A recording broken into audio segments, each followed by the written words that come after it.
Welcome to the Rim Break Rodeo. We hope this video helps. In this video, I will show how to make cotton candy easily.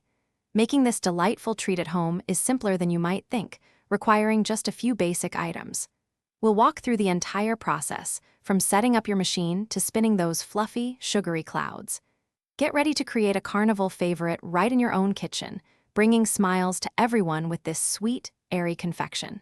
It's a fun and rewarding experience for all ages. To begin, gather your main ingredient, floss sugar. This specialized sugar is designed to melt and spin perfectly into fine strands. While regular granulated sugar can be used in some machines, floss sugar, often pre-colored and flavored, guarantees that classic cotton candy texture and taste. You'll find it in a variety of vibrant colors and delicious flavors, allowing you to customize your sweet creations. Just 1 tablespoon can make a delightful treat. Once your machine is preheated, carefully pour about 1 scoop or 1 tablespoon of your chosen floss sugar directly into the center spinning head. As the sugar melts and spins, fine strands will begin to emerge from the head. Hold a paper cone horizontally just above the rim, rotating it gently to catch the accumulating sugar threads.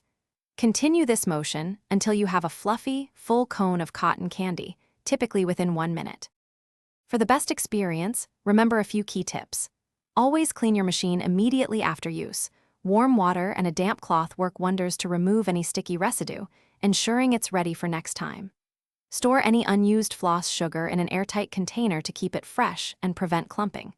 Don't be afraid to experiment with various flavors and colors to create a personalized cotton candy experience. Enjoy your homemade, fluffy, sweet creations. Thanks for watching.